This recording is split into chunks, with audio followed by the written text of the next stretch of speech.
Hey everybody, I wanted to talk a little bit about storytelling because as a storyteller, the goal is to help people understand how they are as an individual and give them an idea of the way in which we can behave, act, think, value using a really great story, and challenge us to be able to think about how we can improve ourselves. And I feel like that's at the root of what we do in compliance training in organizations. The idea that we're trying to help improve someone's behavior, improve their skill sets, understandings, values, so that they ultimately achieve the objectives that we need. And then ultimately after that are the kind of people and maintain to be the kind of people that represent who we are as an organization.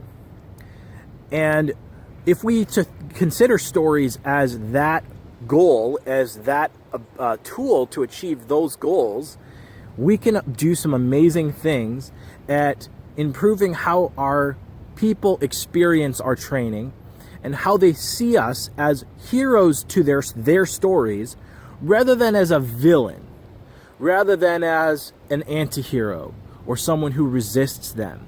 We want to see we want them to get the idea that we are a hero that's creating a team that's helping us to achieve great things.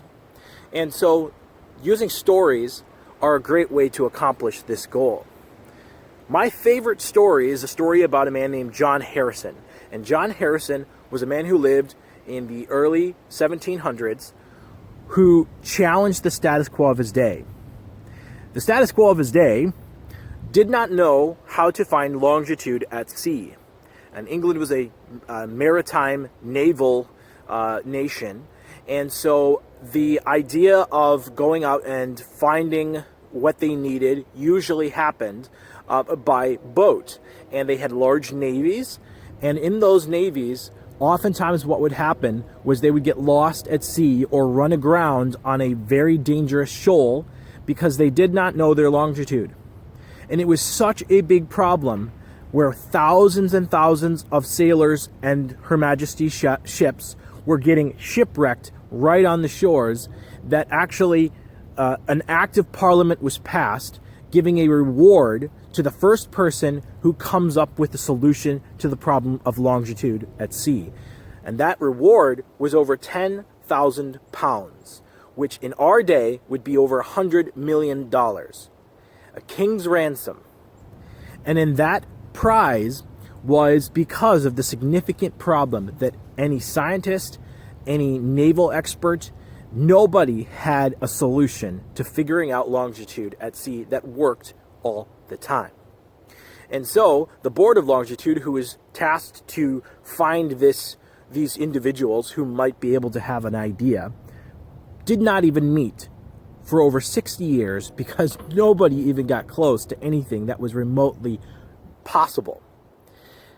Until a man named John Harrison and other men who also were trying to figure this out together came up with some different ideas.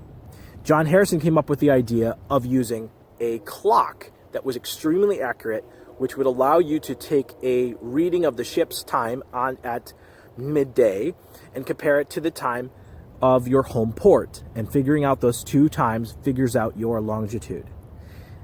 That was almost heresy because in his day, the Enlightenment was vogue, and the only way that you really should figure out anything is by using nature that already exists, using the stars. And so the Board of Longitude was made up of almost entirely people who were politically motivated to only accept anyone who believed that the stars were the way, an astronomer was the way to figure out the problem of longitude. Using a contraption was anathema to that culture of their day.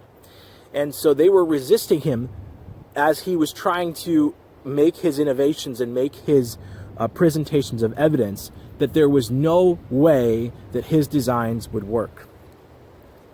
Well, he kept trying for all of his life, going through times of war, still trying to prove his machine correct, making alterations so that it would be correct, in the face of all these politicians who were saying no way, no how. Even experts of his day were resisting him because he wasn't, by nature, a clockmaker. He was a carpenter. He used wood. And so people thought, well, he's not even an expert in what he was doing. Well, he and his brother James, when they were 20, figured out a way to make a clock that was more accurate than the best clockmaker in all of England. And it wasn't until he met one of the best clockmakers of all of England, John Graham, and Graham actually saw his pendulum clock that him and his brother made, that he believed that John Harrison was as legit as he claimed. And it was then that he allied with him and helped make his clock that he was taking to see more and more accurate, and advocated for him in Parliament and in other academic spheres to allow him to do his designs. Years later, it was proven that his clock was able to predict the landfall of where you were targeting, of a place you were sailing to, within a half a degree, which was an insanely accurate thing and would qualify him for the prize.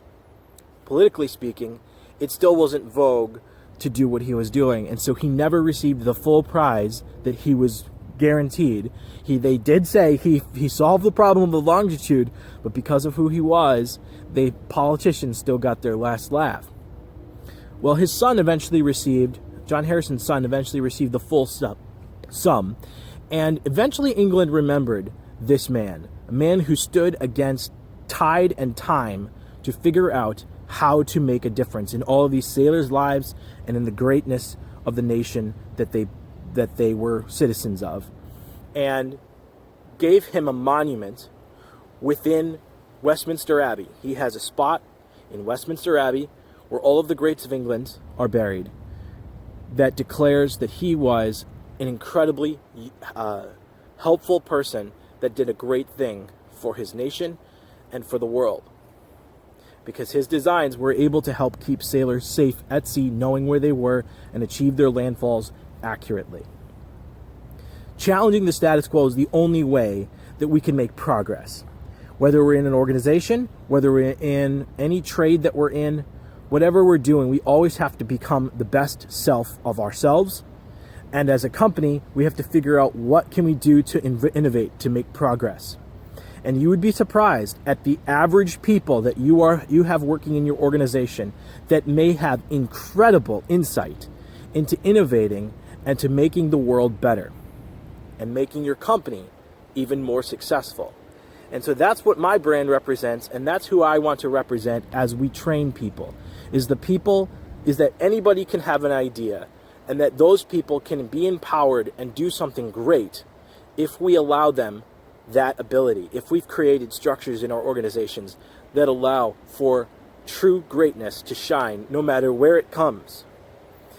And I believe that stories allow us to see these values, that there are many, many stories that we can tell in a similar vein that can show us that the way in which progress happens is by challenging the status quo, by not accepting the way the paradigms of the current world are, by building off of the things that are good about the way we think about things now, but continuing to reach forward.